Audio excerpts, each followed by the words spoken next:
So to give us his presentation, let's all welcome Alden Castaneda. Alden Castaneda is the head of corporate innovation at San Miguel Purefoods Corporation. Alden is the current vice president for corporate innovations group, San Miguel Purefoods Company, and had a career in research and development, marketing, market research and planning in P&G, ABS-CBN, and YSL Business Corporation. He was the president of MORES. MORES is the Marketing and Opinion Research Society of the Philippines in 2011, 2003, and 2007. He's the treasurer of the Ad Board, the Advertising Board of the Philippines, and a director of MORES. He holds an MBA and a Bachelor of Science degree in Chemical Engineering, cum laude, both from the University of the Philippines. Mabuhay.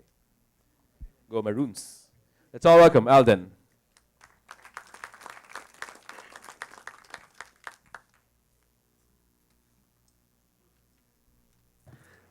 Good afternoon, and thank you for that introduction. Let me add to that some additional facts about what I am not. Okay, so first is I don't create advertising, and that's because we have our creative agencies who would do a better job on that. And then second is I don't own any broadcast network. It's too expensive. And also because our media agencies help us get the best media buys for us. No? And third is, I'm not a techie.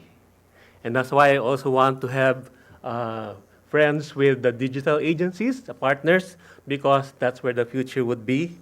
And then fourth is, I don't own San Miguel. So, but they require me to grow the business with a budget that always seems to be smaller than what I wish it would be. You know?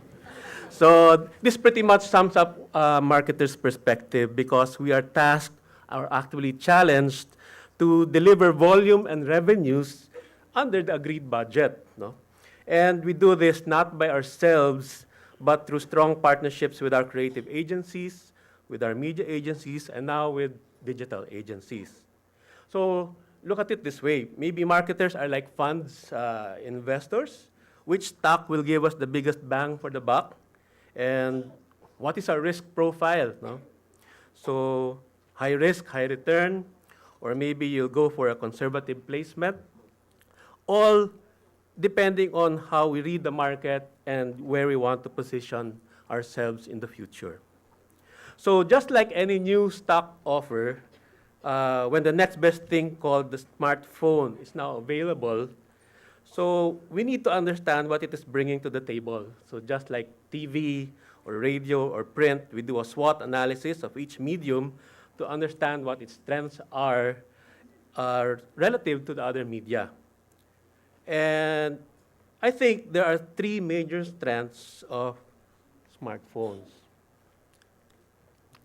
So the first is personalized connection. Your consumer has one number.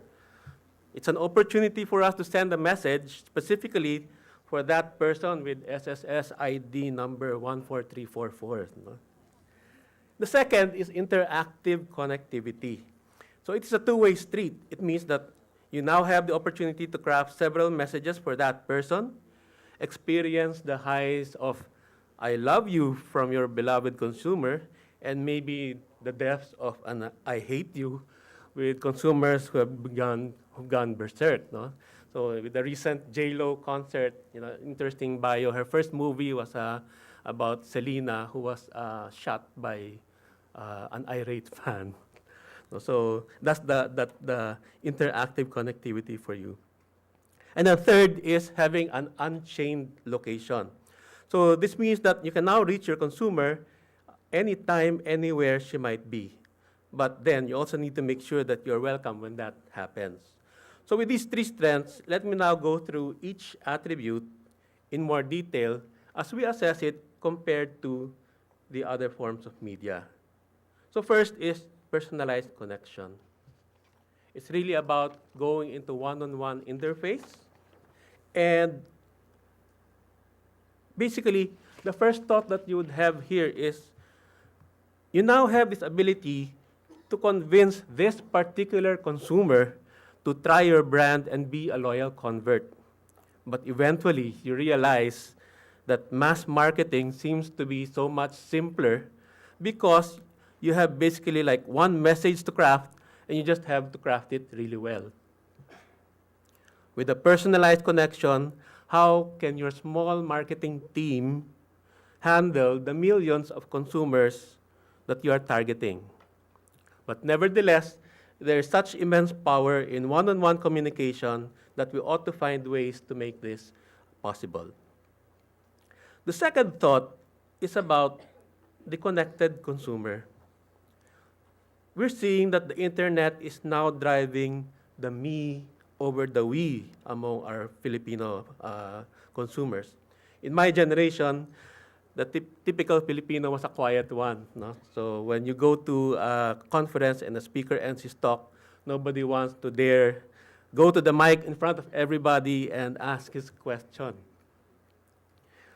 But now, the internet seems to be driving the development of the Pinoy ego, being more assertive than ever. And with the internet as the agent of transformation, we see increased comments about the following. I can better express my feelings. My self-confidence has improved. I am sharing my life with people who like me.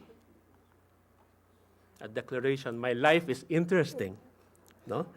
And corollary to that, I make more conscious effort to make my life interesting to my social circle. No? So therefore, we need to craft messages that when we are in online mode, that would be in sync with the mood of the consumer at that time. And we need to consider specifically the power of the Filipino ego that is getting to be changed by the internet. The second dimension of interactive connectivity is that beyond personalization, there is sustained dialogue with the consumer. So this happens when the consumer is engaged with the official sites of the advertiser, its official Facebook account or Twitter or its website, and thus, unlike other media, the consumer can choose to opt in and start a discussion with the advertiser directly. Studies show that when this happens, you're most likely to keep the consumer as part of your loyal base. On the other hand, though, that will require resources to manage this interface in a way that is consistent with your brand equity. The other expression of engagement is when your dedicated consumers go to the extent of creating the news for your brand in an albeit unauthorized capacity. This can be a dream come true for marketers when the brand is elevated to love status. So you see the likes of Facebook, the San Mig coffee mixers, actually created by the fans themselves. You can have Twitter comments, accounts about how tender and juicy your hot dogs are. Tender, juicy hot dog, huh? And, in forums like Pinoy Exchange, and then in blogs like Awesome Planet. So these are ways where we actually get to earn the content from our consumers themselves. So in terms of interactive connectivity, it is so critical an attribute that now it is also triggering changes in the media landscape. So the previous one-way communication of traditional above-the-line media is now morphing into more interactive forms as well. So you have reality programs like Pinoy Big Brother or Artista Academy that gives the viewers the opportunity to create the direction of the show through voting. Radio programs that have proven to be among the most popular would be those that offer live wire DJs talking over the phone with callers asking for advice. No? And now you also have broadsheets in the internet too. So hence, mobile marketing innovation that is harnessed in conjunction with the use of traditional ATL media is one trend that we will expect to see to happen in the near future. The other consideration about interactive connectivity is content. So in the broadcast industry, these are the buzzwords. Content is king. So stories rule. And the media networks have a battalion of creative people working long hours to deliver the best content possible, to get the highest ratings possible. Therefore, smartphones will be tasked to deliver the same level of engagingness. How can smartphones create engaging stories of me? Why me? Because among internet users, 80% actually use the Facebook. And why would people be interested in visiting your Facebook account? So you need to make your life interesting. You need stories, and hopefully, smartphone innovations will deliver on that need. The third attribute is unchained location. And if you've gone through the Media 101 training, you would be familiar with the DILO concept, the day in the life of your consumer. It basically identifies where your consumer is at any time of the day so that the corresponding contact points are defined. And you basically get to know that TV, for example, the shape of the day, you have a noontime peak, and then it's followed by an even bigger peak during prime time.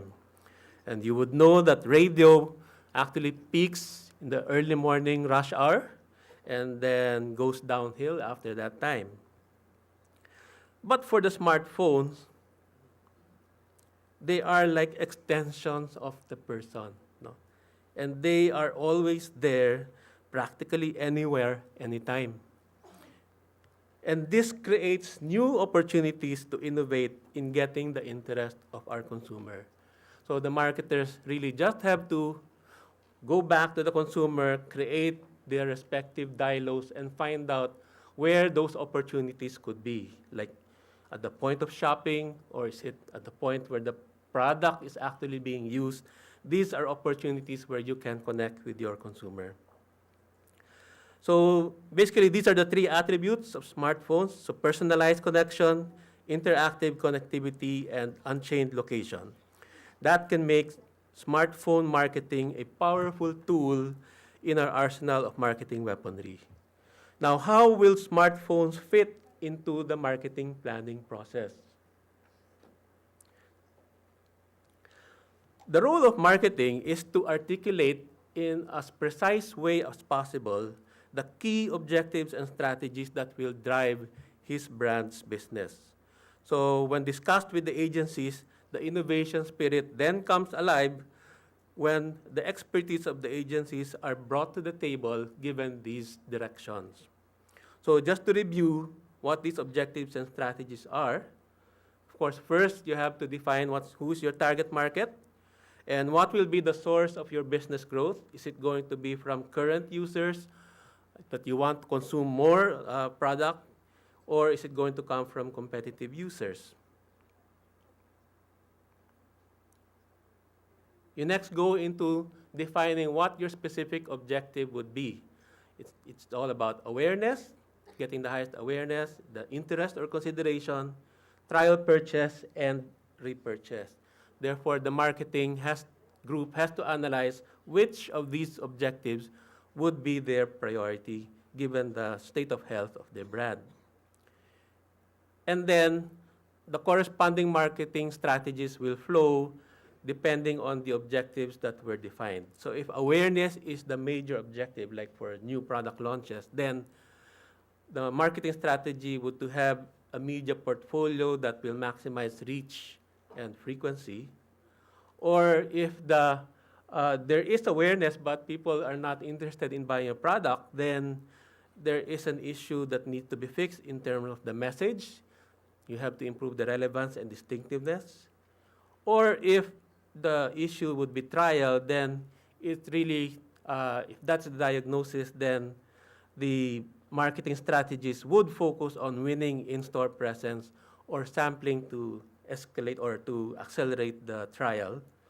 And last, if it's repurchase, then the marketing strategy that needs to be tweaked would be the product performance, because the consumer would have used the product already and made an assessment, or else to look at the type of promotions that would be relevant for use by the consumer.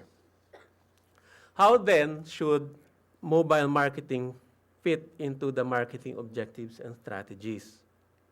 So what I'd like to propose is basically an innovation matrix for smartphones. Basically, one technique for innovation is to be able to add new dimensions to your current list of attributes. And these new dimensions will then spur innovative ideas that will enhance your strategies. So you will note on the left side, basically we just listed down the strategies I showed in the previous slide. So is it about the media portfolio? Is it the message? Is it trial or sampling or winning in-store presence? Is it product development or is it promotion? On the right side, you'll note these are the attribute strengths of smartphones. The techies here can probably add more attributes as these are discovered. But basically, these are the dimensions which you can add to your strategies, and that will make smartphone marketing more relevant to the brand.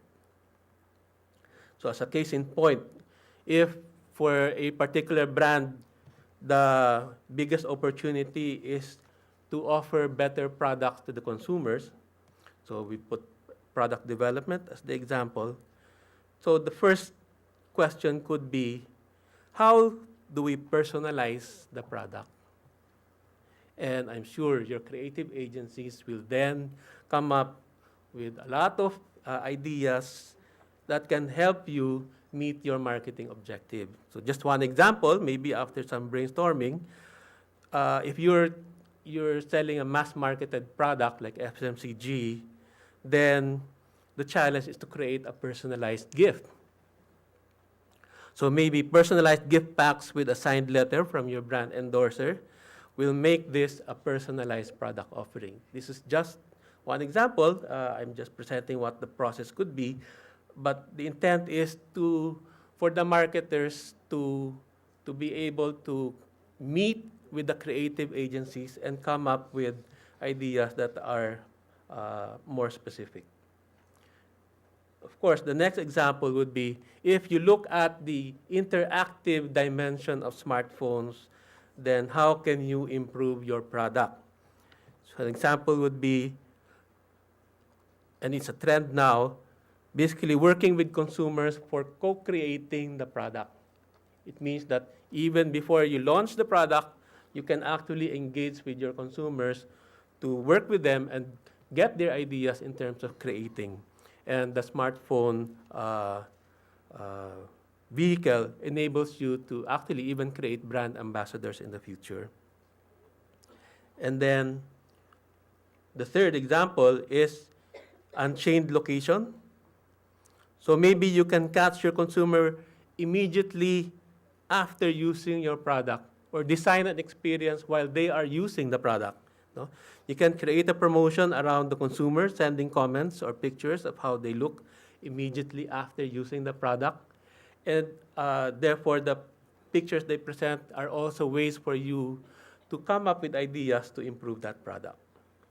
So basically, what I've discussed is that there are a lot of opportunities, creative ways for the smartphone to engage and bond with the target market. The next question, of course, is going into 2013, how much should I spend on mobile marketing? So let me go through some overall media trends to see what media would be good investments. Of course, we start with media ownership. So TV, of course, will be the highest with about 90+% ownership. Radio is around 80%, and mobile phones are a close third with about 62%.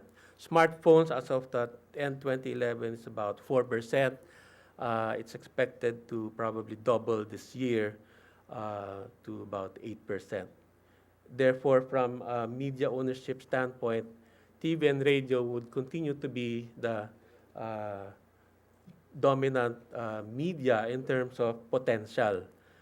Now, if we look at the extent to which they are consumed, we look at media consumption in the past week, and basically TV is still consumed, no, by majority. Basically, all those who own TV sets would use it, about, again, 90+%.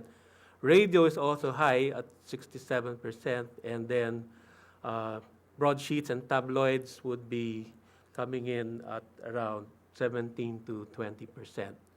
Outdoor advertising is also high, although if you look at trends in terms of 2011 versus 2010, you're seeing that for both radio and TV, the consumption is about the same or even slightly increasing. But there are indications that for print, you're starting to see a decline in consumption. And for some reason also, outdoor is also declining. And then when we analyze what are the TV viewing trends, how much time is spent by age. So you look at basically this chart which says that the average amount of hours spent would be 3.66 hours. That one. So 3.66 hours means most likely, an example would be you spend 30 minutes watching the early morning news, and then you go home for lunch, you spend an hour watching Eat Bulaga, and then when you come home at night, then you spend maybe 2 to 3 hours of watching the news and telenovelas. No? So yun, it's 3.66 hours per day on watching. But if you look at the breakouts by age, who would be watching the most TV? It's really this side. It's the age 45 and up. So most likely this also includes those who are retired, so they're mostly at home most of the time. And those who are watching the least amount of TV would be the age 20 to 29, and then the age 13 to 19. No?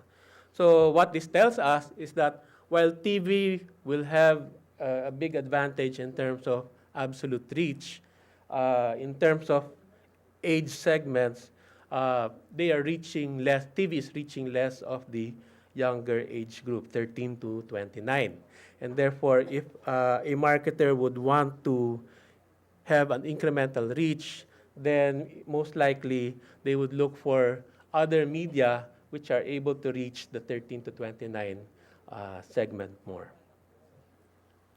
Also interesting to note, we are watching the trends in terms of the level of TV viewing. So it's still pretty much about the same versus 2009. No? Although there are indications that in 2012, you're seeing a decline of 3%. So the question is, with mobile phones and more entertainment options on the phone, will people be watching less TV? So it's something that needs to be monitored and tracked. But for now, the decline is very low. Now, if we look at TV viewing by economic class, okay, so class E, who's usually not targeted by marketers anyway, would actually be watching the most TV. And those who would watch least amount of TV would be the class AB, with about 2.6 hours per day, and then the C1. So these two. So the more upscale consumers watch less TV, and part of this may be driven by more options for entertainment beyond just TV. Also interesting, again, this may be an indication of a trend, but basically if we assume that the AB market will be the first to buy the smartphones, then we're seeing a drop from 2010 to 2011, but it seems that it's still going to stabilize after another year, which indicates that looks like TV viewing is going to be here to stay. The second set of data that we wanted to analyze is to check where the advertising is going, because as we develop also the budget for our brands, we also look at where our competitors are heading. This is basically more the macro perspective. But basically, we're seeing that total media spending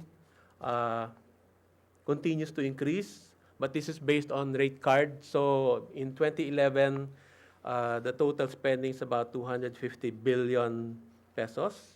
And if you're looking at the trends, then radio and TV continue to increase in terms of spending.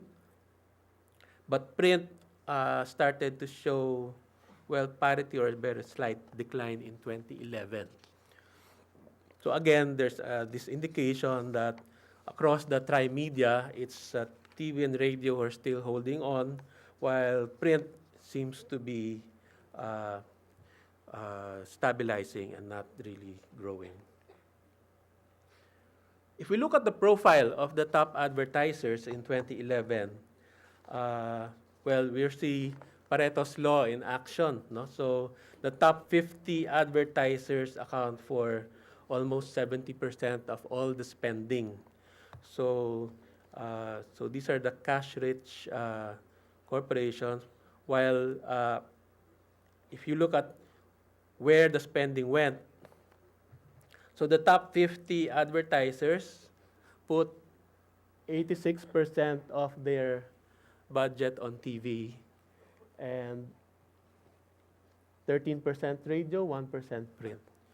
So the lower ranking you go, the less you spend TV and the more you start to rely on radio and print.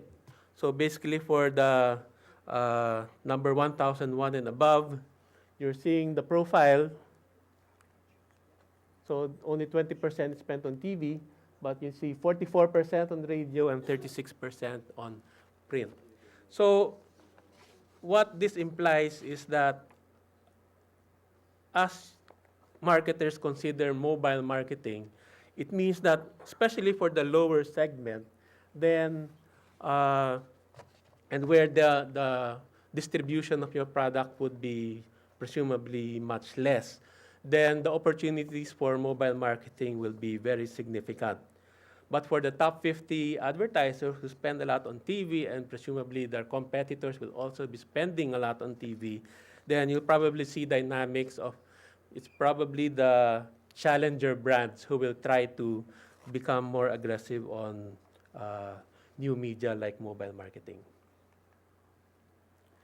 So basically, we're seeing that the smartphone phenomenon is going to create an impact on media and will actually raise questions over the next few years on what will happen. The first concept that I'd like to mention is the Krugman theory of three exposures. I don't know if you recall that from your college days. It basically tells us, no 1965 pa to, that you actually need three exposures for a consumer to actually make a decision to want to buy the product.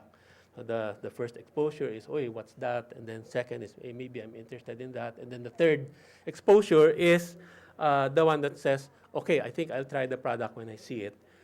And that's also the basis why marketers, when they prepare their launch, they spend a lot upfront. No? That's to accelerate the trending for awareness. So you spend maybe 2 times your level for the first 2 to 3 weeks of advertising on TV.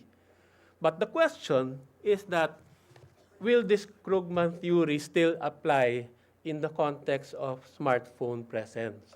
Because when we talk of the new reach and frequency, it is now up to the consumer. It's now easier for the consumer to be able to access your advertising once they caught the interest. They can easily search you in YouTube or go to your website, and therefore, the benefit to the marketers for mobile marketing is likely probably going to be starting on the tail end where you want to maintain a presence for your brand, not yet so much at the launch because you wouldn't want to compromise that.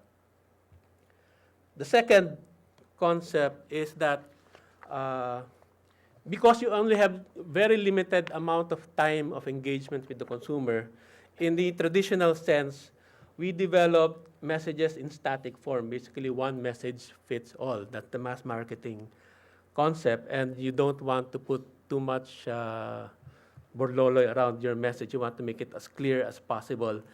But with smartphones present, then you now have the capability to develop multiple messages.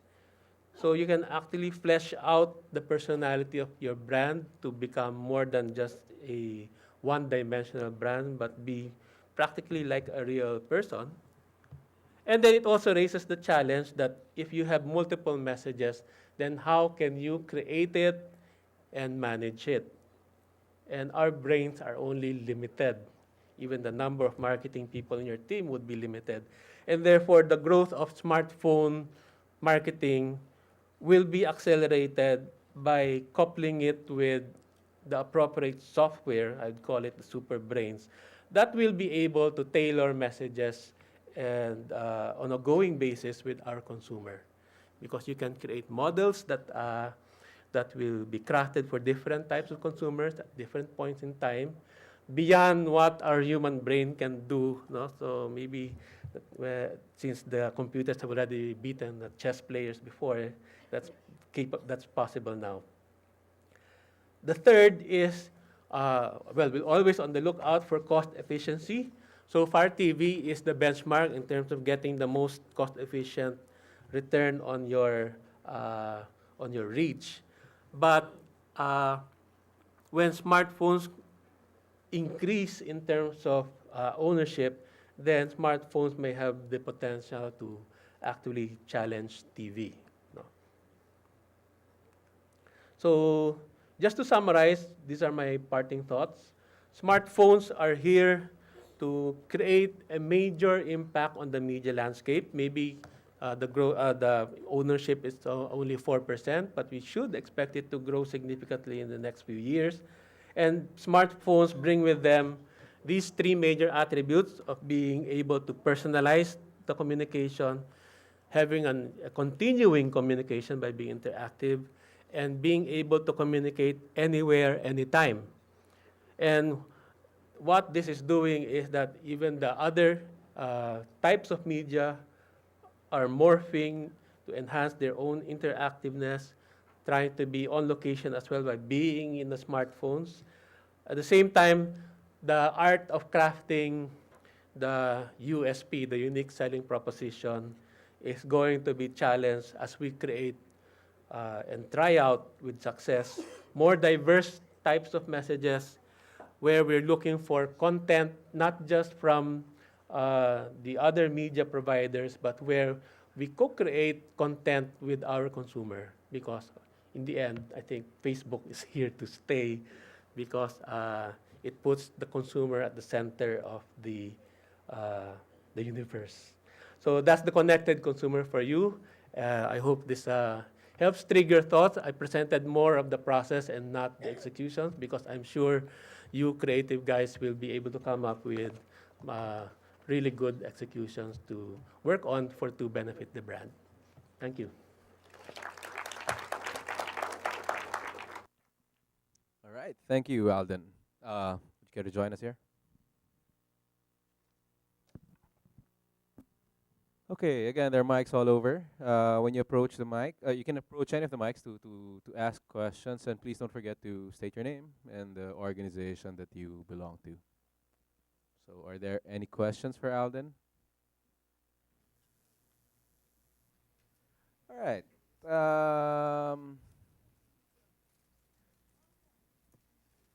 In the stats that you presented earlier, it was mostly on traditional media. Traditional media being on Tri-Media, no?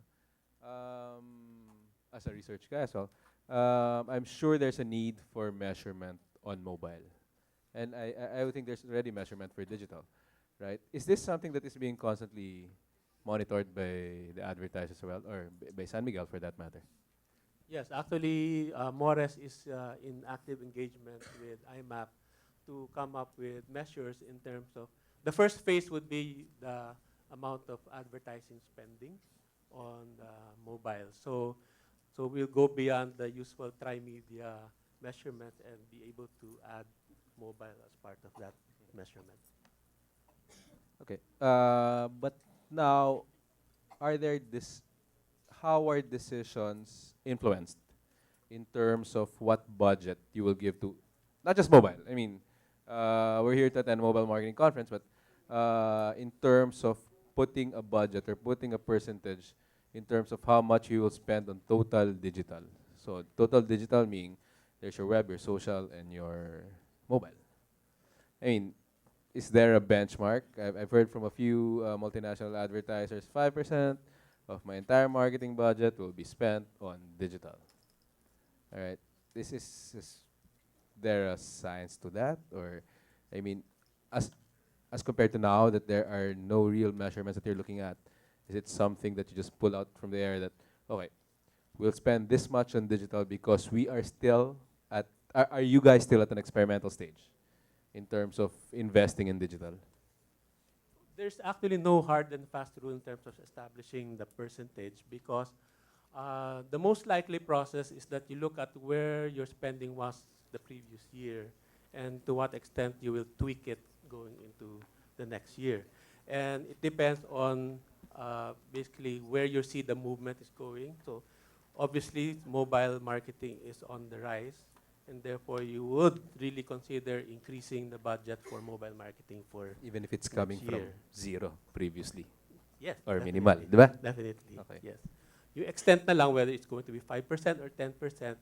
Again, also depends on a lot of factors. First is, do you think, well, TV would, among the top 50, TV would be the biggest chunk.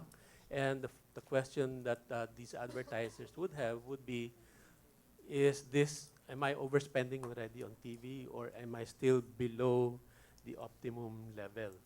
No? And for the bigger advertisers, you'd probably see more switching to mobile marketing among the top than the lower. Yeah. Well, the reason for questioning, and I would think Moby would know that in the US or in other markets, really, more and more spend are being put on mobile or in digital for that matter, eating into the traditional, eating into the TV and on the radio. Do you see that happening soon here? Well, personally, I think it's going to be a slower process here in the Philippines because, first of all, we have a lot of basically middle to low income population. So about 90% would be class DE, and TV is their major source of entertainment. And we did research in terms of the attitudes towards advertising, and generally, Filipinos welcome advertising to a much better extent than, let's say, the first world countries where advertising are seen as being forced on you. Here, Filipinos look at advertising, oh, there's something new, so they like it, and then they get entertained by the advertising. So it's not as obtrusive as the first world consumer would look at it. Okay, encourage anyone of the audience to get a few insights from Alden, especially from the agencies or the advertisers out here. Any questions, please?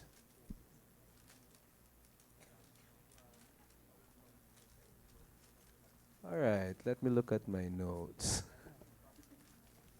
Oh, you mentioned earlier. Oh, there you go. Sir, please identify yourself. Hello, my name is Oliver Bayani from Marketing Magazine Philippines. I'm sorry if I'm a bit late. I mean, I just watched the half of your wonderful presentation, but I understood a lot. And I really appreciate that you pointed out that bigger companies tend to focus on more trusted, more proven media like TV.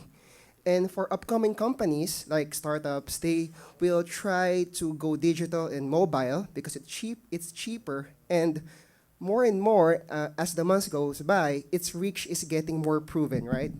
So I'm really interested on, can you give some case studies or success stories from San Miguel on how mobile help your brand. Okay. Well, we use Facebook, so basically Tender Juicy Hot Dog has been ranked as among the top 10 in terms of this media monitor in terms of mobile. And it's basically addressing the younger consumer. So in total contribution, I think actually TV still get the biggest chunk. And why? Because uh, we're still in the comfort zone of you're able to present really great visuals with TV. And then the next level of budgeting would be how do consumers experience the taste, and therefore it's more of the sampling in supermarkets or in other establishments. And then uh, the lower priority would be mobile. No? But what we're seeing in terms of the application for Tender Juicy is that it really is a convincing forum for consumers to say yung kids can tell that the Tender Juicy hot dog is really different versus other hot dogs, because one marketing metric that we want to achieve is that you recommend a brand to friends, and this is actually a direct recommendation to other friends. Okay. Knowing that bigger brands like San Miguel is pressed with very hard bottom lines, like financial bottom line sales, do you think that bigger brands such as yourself should stay away from mobile marketing because it's still young, it's still unproven, or do you think brands should get the opportunity now? Well, we definitely have to grab the opportunity now. So next year we'll have a much stronger presence in the mobile than this year. So definitely you'll expect that next year. Last question. Sorry. Go ahead. Please, the mic is open. I mean, let's not be shy. I mean, we have a. He's not my brother, by the way, in terms of looks. I did still not have see some him hair there. in the middle part of my hair, but eventually it will go away. My question is, we all know the what do you call this? The Amalayer incident, right? And other viral things happening where social media has blown out of proportion some issues here in the country. Can you a bit tackle if San Miguel or have you heard other brands putting in place some risk control systems or campaigns just to mitigate these kinds of problems? I'm just interested. I think one of the consumer trends that we're going to see and will continue into the following years would be a sense of transparency. No? You would already see this in terms of yung CCTV, dami nang nagkalat dyan. I just went to Davao last weekend, and they actually have a command center, so they have CCTVs all over the city to monitor what's happening. And this is actually triggering more transparency. So we also saw an example, yung Kurak, yung ang tawag doon. Yung policeman, di ba? May nahuling driver. And despite attempts of the driver to give suhol, hindi pumalag yung policeman. No? So I guess sort of a big brother effect. But I think together with the government's drive for transparency, we're seeing this to be a sustained trend. And therefore, the implication for brands would be, it's still transparency is the best way to manage potential negative disparagements. No? So it's a risk that you have to take. I guess that's why some companies also take a bit slower time in terms of embracing this two-way communication, because precisely how do you manage the negative feedback? But in the end, what we're seeing is the way to address this is through a better sense of transparency. And it makes your brand more human in the process. As long as you're still drive the brand based on principled decisions. All right. Any other questions from non-relatives of mine? There you go. Please state your name and the organization that you represent, please. Hi, I'm Franny from Idea One. Hi, Alden. um, there's a lot of talk about mobile marketing and how it has affected It's mostly ATL kasi that I see, but I haven't seen any effect on BTL. So, as client, so how do you think it would affect BTL activities of companies? I'll speak about this from a food company standpoint. No? And for food, as I mentioned earlier, yung communication of taste is so critical. And yung sa below the line, parang how do you describe the taste? Taste it to believe it. And the biggest investment on below the line for food companies like us would be actual sampling. And I don't think we'll be touching that in the future. So, medyo BTL would be still be there in the future.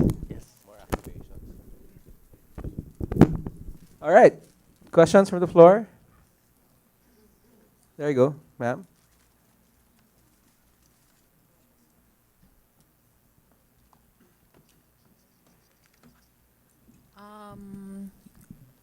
My question is, how do we make sure that when we are communicating to our consumers via mobile, how do we make sure that we are still communicating to that same person, given that in the Philippines, people tend to change numbers like every 6 months? Or I'm not sure if is that still the case or not anymore. Maybe Sir? we need help from the telco providers. But Well, I Yes, just left last week, so don't look at me. Yeah, because I mean, I think that's one.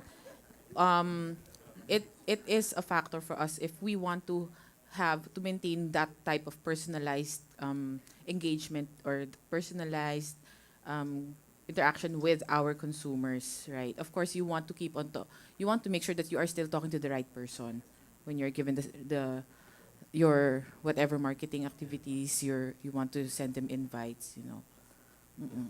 So, and maybe one way of addressing that is when we discuss projects, then when we look at the measures, one would be to what extent is the two-way process happening. No? So if you're just sending and there's no reply, then eventually there has to be a mechanism to call it out as an inactive account already. One big question in the industry, sumagot eh, no? One big question in the industry is number portability. And most probably that's what you're looking for. If you want to retain a certain identification specific to consumer, it goes back to the talks of the telcos and the regulators on number portability, meaning even if you switch networks, you will still retain the same number, ergo the same ID, and you will keep the profile. The answer is not yet there. It's not yet there, but there are several identifications of the consumers that you can keep in your database. One is their Facebook profile, Facebook address, and others, no? Other such identifications. So I would think you can still keep and constantly target the same people if you would want to. Back to being a moderator, sir. Any questions? Okay, last question. You mentioned co-creation in social networking. It helps in co-creating a product together with the consumer, right? And another offshoot of social networking is you have your earned media, meaning when a consumer shares, when a consumer likes the post about your brand, ergo you earn that particular media. So as an advertiser, what do you think provides more value in the digital space? Yung paid media, putting up banner ads, or generating earned media, meaning consumers sharing and boasting about your brand?